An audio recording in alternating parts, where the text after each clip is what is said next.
एक गांव में सुरेश नाम का एक युवक रहता था। उसका भरा पूरा परिवार था। उसके 2 बच्चे थे, उसकी पत्नी थी, लेकिन उसके माता पिता इस दुनिया से चल बसे थे। इसीलिए पूरे परिवार की जिम्मेदारी उसी के कंधों पर थी।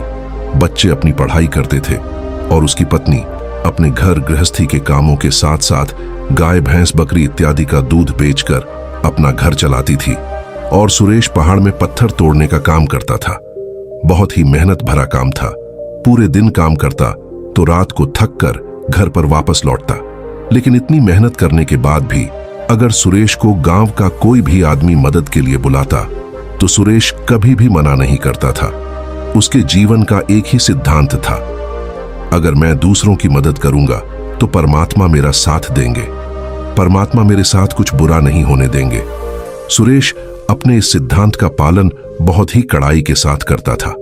वह इस सिद्धांत पर इतना विश्वास करता था कि अगर कोई बाहर का आदमी उससे मदद मांग ले तो वह अपने घर का काम भी अधूरा छोड़कर उस आदमी की मदद करने के लिए पहुंच जाता था, जिसकी वजह से उसकी पत्नी बहुत परेशान रहती थी। वह अक्सर सुरेश को समझाने की कोशिश करती थी कि सबसे पहले अपना काम करो, अपने परिवार को देखो, 2 बच्चे हैं हमारे, और फिर भी तुम दूसरों के काम करने में लगे रहते हो। अरे अपने घर को तो संभालो, अपना घर संभल नहीं रहा, दूसरों की मदद करने चले हैं। और जब ऐसी ऐसी बातें सुरेश के कानों में पड़ती तो उसके हृदय में कांटा चुभने लगता था और उन दोनों में लड़ाई झगड़ा शुरू हो जाता था। अक्सर उनके लड़ाई झगड़े का यही सबसे बड़ा कारण होता था। लेकिन ना तो सुरेश अपने आप को बदल पाया और ना ही उसकी पत्नी ने उसको समझाना कभी बंद किया। इसी वजह से आए दिन उनके घर में झगड़ा होता रहता था। जहां तक उस गांव वालों की बात थी तो वह सुरेश के स्वभाव को जानते थे और वह जानबूझकर जो काम आसान भी होता था, जो उनके सामर्थ्य में भी होता था, उस काम के लिए भी वह सुरेश को बुलाते थे ताकि उन्हें कम मेहनत करनी पड़े। कहने का अर्थ यह है कि गांव वाले सुरेश की इस भोलेपन का फायदा उठाते थे, लाभ उठाते थे और सब पीछे से उसका मजाक उड़ाते थे, उसे बेवकूफ कहते थे। एक दिन सुरेश की पत्नी बहुत ज्यादा बीमार पड़ गई। सुरेश से जो कुछ भी सेवा हो सकती थी उसने वह सब अपनी पत्नी के लिए किया। उसने गांव के वैद्य को बुलाकर अपनी पत्नी की जांच करवाई, लेकिन यह रोग उस वैद्य की पकड़ के बाहर था। इसीलिए उस वैद्य ने कहा कि तुम अपनी पत्नी को नगर में जाकर किसी बड़े वैद्य को दिखाओ तो तुम्हारी पत्नी की जान बच सकती है। जल्द से जल्द नगर पहुंचने की व्यवस्था करो, नहीं तो तुम्हारी पत्नी के प्राण संकट में हो जाएंगे। यह सुनकर पंकज के पैरों तले जमीन खिसक गई। उसने यह नहीं सोचा था कि उसकी पत्नी के प्राण संकट में है।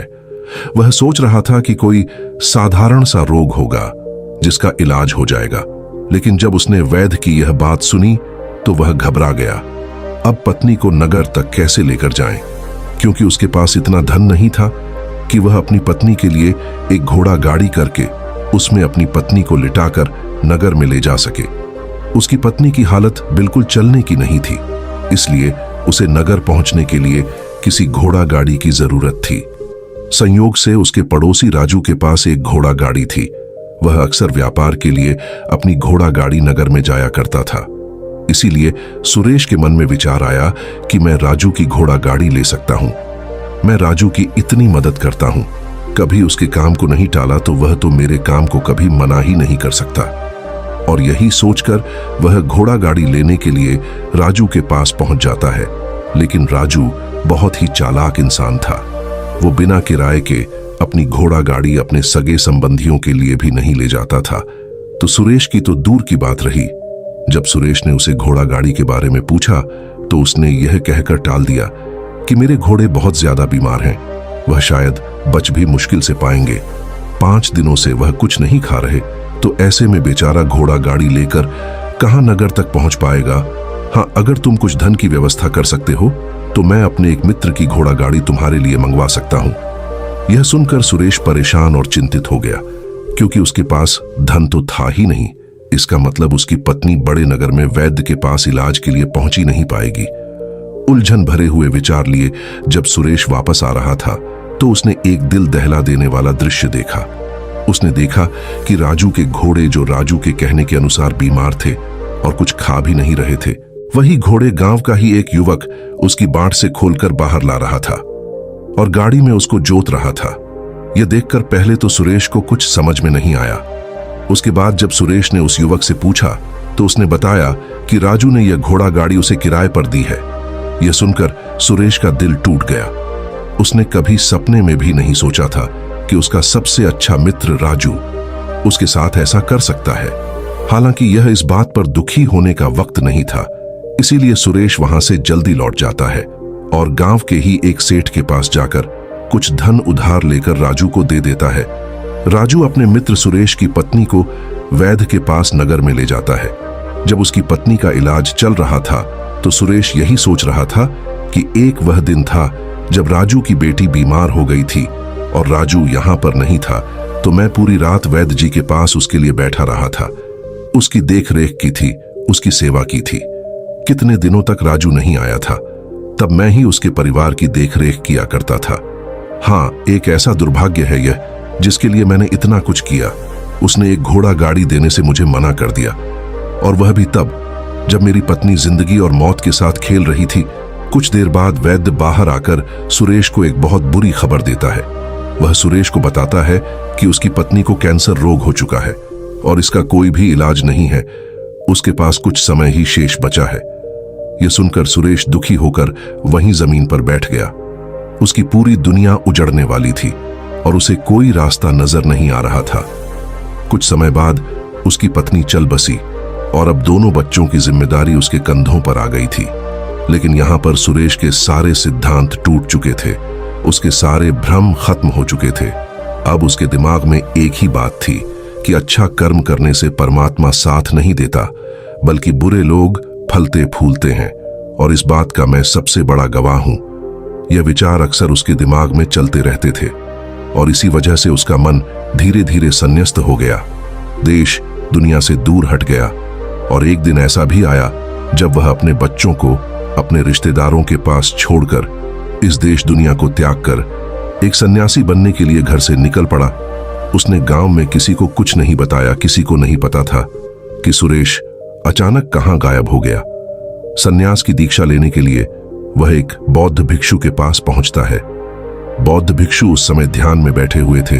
ध्यान से बाहर आने के बाद वह बड़े ध्यान से सुरेश के चेहरे को देखते हैं और उससे सन्यासी बनने का कारण पूछते हैं। इस पर सुरेश उन्हें अपनी पूरी बात सुना देता है और कहता है कि हे महात्मा, इस दुनिया से मुझे कुछ भी हासिल नहीं हुआ। मेरा मन इस दुनिया से विरक्त हो चुका है। जब अपने दोस्तों ने ही मेरा साथ नहीं दिया तो इस दुनिया में रहने का क्या मतलब, और इसी वजह से मैं सन्यासी बनना चाहता हूं। यह सुनने के बाद बौद्ध भिक्षु ने उपदेश देना शुरू किया। उन्होंने कहा कि याद रखना बेटा, जीवन में विरक्त होकर सन्यासी बनना तुम्हें परम सुख तक कभी नहीं पहुंचा सकता, परम आनंद तक कभी नहीं पहुंचा सकता। तुम दुनिया से अपने मन पर एक बोझ लेकर रक्त हुए हो। तुम दुनिया से परमात्मा की खोज करने के लिए विरक्त नहीं हुए हो। इस भ्रम में कभी मत रहना तुम संसार से विरक्त हुए हो, क्योंकि संसार ने तुम्हें धोखा दिया ऐसा तुम्हें लगता है। इसीलिए तुम परमात्मा पर कभी विश्वास नहीं कर पाओगे और ना ही उन पर अपनी पूर्ण आस्था बना पाओगे। इसीलिए सन्यासी होने का भी तुम पूरा लाभ कभी नहीं उठा पाओगे। सन्यासी होने का लाभ तब मिलता है जब हमारे प्रभु में, परमेश्वर में, परमात्मा में पूर्ण आस्था बन जाती है। मैं तुमसे पूछता हूं, क्या तुम्हारी आस्था परमात्मा में है? यह सुनकर सुरेश कहता है कि हे महात्मा, मैं तो दुनिया देखकर आया हूं कि जो बुरे कर्म करता है वह फलता फूलता है, और जो अच्छा काम करता है उसे कुछ भी नहीं मिलता। परमात्मा उसे दुख ही दुख देता है। इसीलिए मैं परमात्मा पर अपनी पूर्ण आस्था कैसे बना सकता हूं? यह सुनकर उस बौद्ध भिक्षु ने कहा कि यही तो मैं तुम्हें समझाना चाहता हूं कि तुम पूरी ऊर्जा अपनी सन्यासी जीवन में लगाओ, और उसके बाद भी तुम्हें फल प्राप्त ना हो तो तुम्हें कैसा लगेगा। इसीलिए किसी की भी मदद करने के लिए मैं 5 सिद्धांत तुम्हें बताता हूं। ये 5 सिद्धांत समझकर संसार में वापस लौट जाओ और संसार में एक ग्रस्त जीवन जियो। उसके बाद ही सन्यासी जीवन का उदय होता है, जब हम अपने ग्रस्त जीवन को पूर्ण रूप से समझ लेते हैं और अपनी जिम्मेदारियों का निर्वाह कर देते हैं। यह कहकर बौद्ध भिक्षु ने कहना शुरू किया कि जब भी तुम किसी की सहायता करते हो, कि किसी की मदद करते हो, तो उसमें सबसे पहली बात, सबसे पहला सिद्धांत जो ध्यान में रखने का होता है वह होता है कि किसी की मदद करते वक्त, किसी की सहायता करते वक्त कभी भी उससे उम्मीद मत रखना, ये मत सोचना कि आज मैंने इसकी सहायता कर दी, मदद कर दी, तो कल बदले में यह भी मेरी सहायता करेगा, मेरी मदद करेगा। अगर तुम ऐसा सोचोगे तो तुम्हें जीवन में दुखों का सामना करना ही पड़ेगा, क्योंकि एक नहीं तो दूसरा, या दूसरा नहीं तो तीसरा, कोई ना कोई तुम्हारी उम्मीद जरूर तोड़ेगा। और वास्तविकता में वह मदद या वह सहायता नहीं होती है, वह हमारे लालच का ही एक रूप होता है। हम उसकी सहायता या मदद निर्भर तरीके से नहीं कर रहे हैं। हमारे मन में लालच का भाव है, हमारे मन में बदले का भाव है।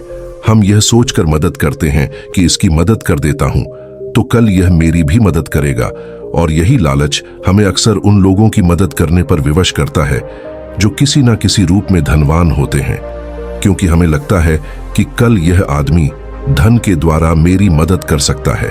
और इसीलिए जिस इंसान को वास्तविकता में मदद की आवश्यकता है, हो सकता है वह गरीब हो, लेकिन हमारा मन अपने लालच में वशीभूत होकर उसकी मदद कभी नहीं करेगा। इसीलिए किसी की मदद और किसी की सहायता करने के अपने विचार को विस्तार दो। केवल एक प्रकार के वर्ग के लिए अपनी सहायता या अपनी मदद पेश मत करना। मदद सबके लिए समान होनी चाहिए। जरा सोचो, एक तरफ तुम्हारा मित्र हो जिसके पास धन है, पद है, और दूसरी तरफ कोई गरीब औरत हो जो भूखी बैठी हुई है। तुम्हारा दोस्त तुमसे कहता है कि यार आज तो खाने के लिए अच्छे अच्छे पकवान मंगवा लो बाजार से, और दूसरी तरफ वो औरत तुमसे 2 सूखी रोटी मांग रही है।